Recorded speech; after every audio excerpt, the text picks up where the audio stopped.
बिहार के चुनाव में बीजेपी जिसे 8वां फेल बताती थी, वो Tejashwi Yadav MA entire political science और नरेंद्र मोदी और सुकुमार नीतीश कुमार को जनता के वास्तविक मुद्दों पर खींचकर घसीट कर लाया और उन पर बात करवाई।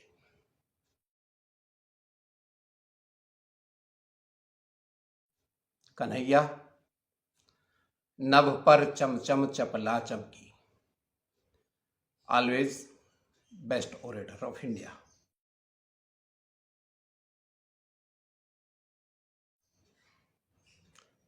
राहुल गांधी वही सभ्य, सच्ची, सीधी, जनहित की बातें पूरे बिहार में की,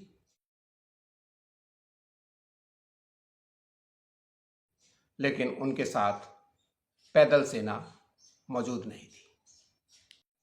नरेंद्र मोदी और सुशासन बाबू नीतीश कुमार के अंगने में कंगना, महबूबा, सुशांत, जंगल राज के राजकुमार, हिंदू मुस्लिम,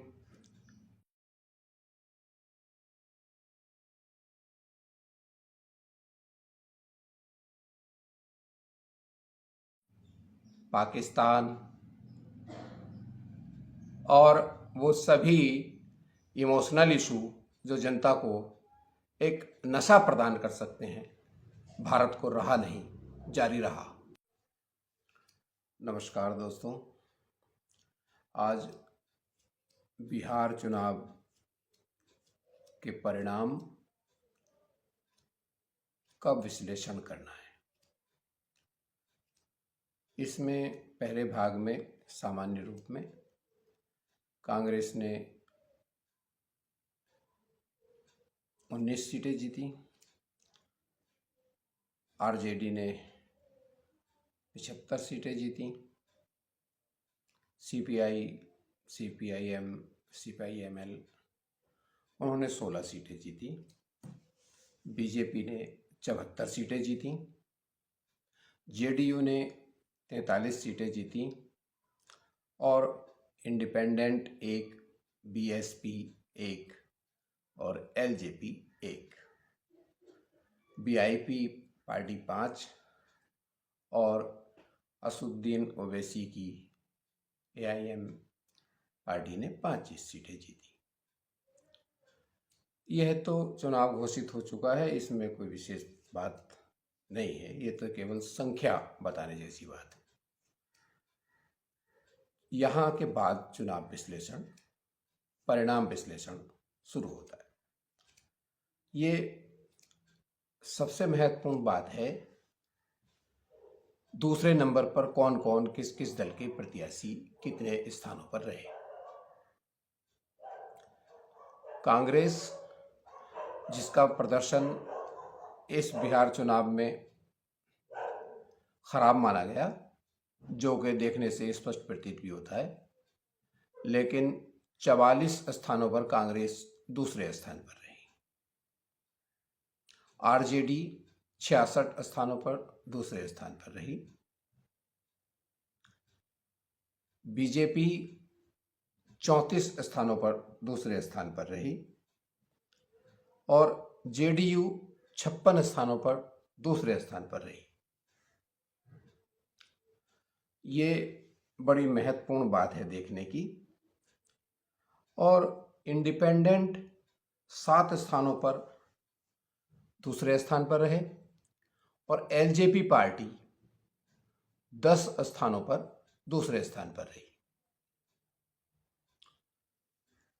ये दूसरे स्थानों पर रहने वाली जो संख्या है, इसका चुनाव में परिणाम की दृष्टि से सामान्य रूप में भले कोई महत्व ना दिखाई देता हो, लेकिन जब आंकड़ों को सामने रखकर कि किसके दूसरे नंबर पर रहने में किस पार्टी की भूमिका रही, उस दृष्टिकोण से बिहार का चुनाव बहुत रोचक परिणाम वाला है।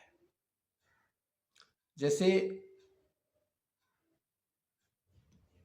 10 स्थानों पर एलजेपी दूसरे स्थान पर रही, लेकिन एलजेपी का इस चुनाव में जो चिराग पासवान की पार्टी है, एक तरह से बाहुबली पिक्चर आपने देखी होगी, तो उसमें भल्लाल देव का जो युद्ध रथ था जिसमें आगे तलवारें बंधी हुई थी और वो मारकाट मचाता चला जाता था सामने कोई भी हो। तो इस तरह इस बिहार के चुनाव परिणाम को चिराग पासवान की एलजेपी ने प्रभावित किया है। इसने जेडीयू को 19 सीटें हरवाई और एलजेपी, आरएलएसपी, बसपा, इन तीनों ने मिलकर बीजेपी को 13 सीटें जितवाई।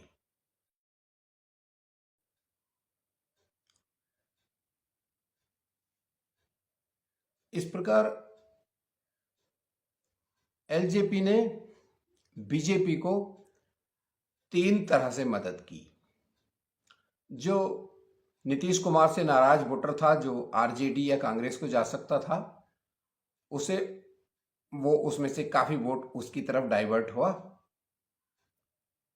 और जहां जहां एलजेपी बीजेपी के खिलाफ नहीं लड़ रही थी वहां वोट दिग्भ्रमित हुआ और स्थानीय स्तर पर जहां जहां वो जैसा सब और हो जा सकता था थोड़ा थोड़ा सबको गया, अर्थात वो भी वहां निष्प्रभावी रहा।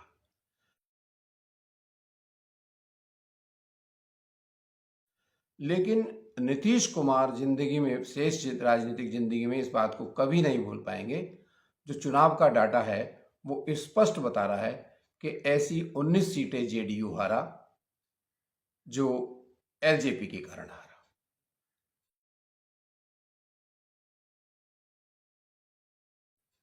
ये इस चुनाव का एक सबसे बड़ा बिंदु रहा है। दूसरा बिंदु बीजेपी की चुनाव लड़ने की स्ट्रेटेजी रही बिहार में।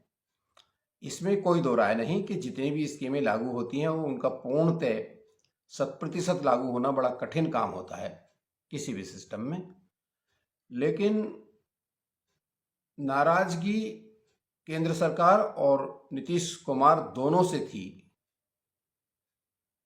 लॉकडाउन के समय में जो श्रमिकों के, गरीब लोगों के साथ व्यवहार हुआ, लेकिन मीडिया, बीजेपी की स्ट्रेटेजी और स्ट्रेटेजी में जो एलजेपी के चिराग पासवान उनके यंत्र बने, उसकी अधिकतम हानि बिहार में जेडीयू को हुई। एक बात और बहुत रोचक है कि जेडीयू को हानि हुई, लेकिन चुनाव के पूरे विश्लेषण में, चुनाव की पूरी 1 महीने की कथा में किसी भी व्यक्ति या किसी भी मीडिया ने इस बात पर ध्यान नहीं दिया कि एक और पार्टी वहां थी, आरएलएसपी।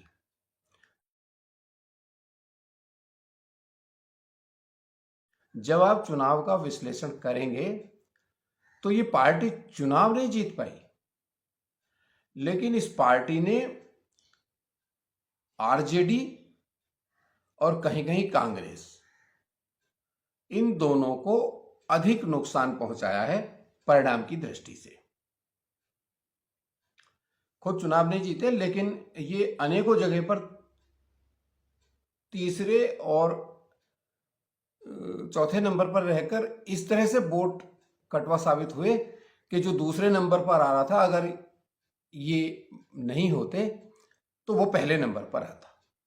और इसका शिकार आरजेडी और कांग्रेस कई जगहों पर हुई। अब कांग्रेस का व्यक्तिगत प्रदर्शन, कांग्रेस ने 19 सीटें जीती, 44 सीटों पर वह दूसरे स्थान पर रही। तो कम से कम इनमें 15 सीटें 2 कैटेगरी में रखी जा सकती हैं।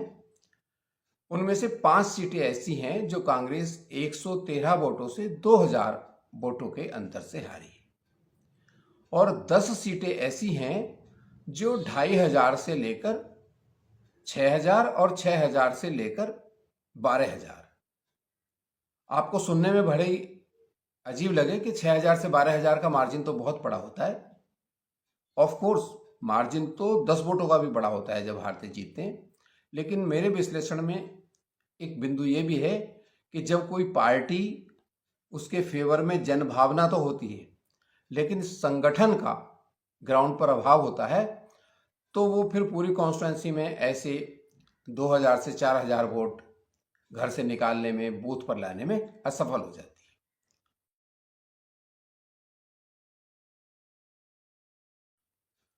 ऐसी कम से कम 6 सीट कांग्रेस पर रही है। 5 सीट ऐसी जो 113 से 2000 के वोटों से अंतर हारी, 5 सीट ऐसी जो 2 से 6500 के अंतर से हारी, और 5 ऐसी जो 6 से कहीं कहीं 12 के अंतर से हारी, और उसमें आरएलएसपी और आपके एलजेपी का योगदान रहा। अब इसमें चुनाव में एलजेपी ये बिल्कुल बहुत महत्वपूर्ण साबित हुई इस चुनाव में, बिल्कुल बाहुबली पिक्चर के भल्लाल देव के युद्ध रथ की तरह से। जैसा मैंने बताया, उसने नीतीश कुमार की पार्टी को 19 सीटें हरवाईं और बीजेपी को 13 सीटें हरवाईं।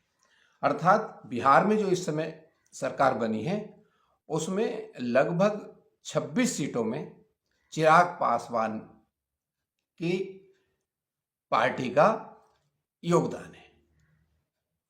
अब इसमें देखने वाली बात यह है कि एक विषय और जो मुझे महत्वपूर्ण लगा वो ये है कि आप देखेंगे कि ऐसे 7 लोग हैं जो इंडिपेंडेंट थे, दूसरे नंबर पर आए। इनके अगेंस्ट आरजेडी भी जीती है, एक जगह कांग्रेस भी जीती है, एक जगह बीजेपी भी जीती है। लेकिन इस चुनाव में, इतने कीनली कंटेस्टेड चुनाव में, देखने की बात यह है कि इन 7 सीटों पर जो मैं बता रहा हूं, बिक्रम, कांटी, पारू, रफीगंज, शाहपुर, सिकता और तरारी, ये 7 ऐसी सीट हैं जो इंडिपेंडेंट दूसरे नंबर पर रहे हैं और इन्होंने 42,000 से 62,000 तक वोट प्राप्त किए। इस चुनाव विश्लेषण में मैं ये बात इसलिए मेंशन कर रहा हूं कि जो लोग ये सोचते हैं कि केवल पार्टी लेवल पर ही, जाति लेवल पर ही या धर्म के आधार पर ही लोग वोट प्राप्त कर सकते हैं या बाहुबली होने पर प्राप्त कर सकते हैं, तो जितने मशहूर बाहुबली थे वो चुनाव में हारे हैं। और ये जो 7 लोग हैं, इनका किसी बाहुबली की लिस्ट में मैंने बहुत बड़ा नाम नहीं देखा। लेकिन कुछ लोग ऐसे होते हैं जो ग्राउंड पे काम करते हैं और वो अपना समर्थन इतना बढ़िया बना लेते हैं कि उन पर फर्क नहीं पड़ता कि कौन सी पार्टी चल रही है, कौन राष्ट्रभक्त है, कौन देशभक्त है, और इसके बावजूद भी वो इतना महत्वपूर्ण स्थान समाज में बना लेते हैं कि उन्होंने 7 सीटों पर इतने घनघोर चुनाव में भी 42 से 62,000 तक वोट प्राप्त किए। 7 कॉन्स्टिट्यूंसी में भले ये नहीं जीते, लेकिन इनमें इनका चुनाव लड़ना और इनके वोट पाना देखने लायक था। अब सवाल यह है कि जो चर्चा आम हो रही है, चुनाव में सरकारी मशीनरी का दुरुपयोग हुआ, कितना हुआ, और उसने कितना फायदा पहुंचाया प्रशासनिक सहायता से जेडीयू और बीजेपी को, ये तो एक ऐसी जांच का विषय है कि जिसका कोई परिणाम नहीं आएगा। ये तो भारत में बस एक बार ही ऐसा हुआ है जब श्रीमती इंदिरा गांधी का जो चुनाव था 1975 में, वो रद्द कर दिया गया था और 6 साल के लिए चुनाव लड़ने पर भी बैन लगा दिया गया था। उस तरह की जो आचार संहिता का उल्लंघन है 2019 के चुनाव में भी और 2014 के चुनाव में भी वर्तमान प्रधानमंत्री नरेंद्र मोदी जी ने सैकड़ों बार किया, और जो गृह मंत्री जी हैं उन्होंने भी 50 बार किया। और उन्होंने क्या, उनकी पार्टी के छोटे से छोटे जो चुनाव प्रचारक थे उन्होंने भी जो चुनाव की जो आचार संहिता है उसका उल्लंघन करने में कहीं कोई कमी नहीं छोड़ी थी। अब जिसके हाथ में सत्ता होती है, जिसके हाथ में वो नियंत्रण होता है उस समय चुनाव का, कहने को तो वो चुनाव आयोग होता है, लेकिन वस्तु से चुनाव आयोग टीएन शेषन ने जो परंपरा डाली थी कि चुनाव आयोग को स्वतंत्र कराया था, उसमें केवल 2-3 चुनाव आयुक्त ही स्वतंत्र रह पाए। जो वर्तमान में चुनाव आयुक्त है उसके स्वतंत्र निर्णय की कोई संभावना और कल्पना पिछले 2014 से बाद के होने वाले चुनावों में, 3 बड़े चुनावों में कहीं देखी नहीं गई है। ये भारतीय लोकतंत्र के लिए एक घातक चीज है। इस पर चुनाव आयोग को अपनी क्रेडिटेबिलिटी बढ़ानी होगी, बनानी होगी। चुनाव परिणाम में आज बस इतना ही। इसमें एक बात और कहनी है कि यदि कांग्रेस का ग्राउंड पर संगठन होता तो कांग्रेस इतने घनघोर चुनाव में भी 19 नहीं, कम से कम 34 सीट जीतने में सफल हो जाती, जिन पर वो दूसरे नंबर पर मैनेजेबल मार्जिन उनका था। अगर फील्ड में काम किया होता तो लोगों को निकालकर वोट डलवाने के लिए ला सकते थे। जय हिंद, जय कांग्रेस।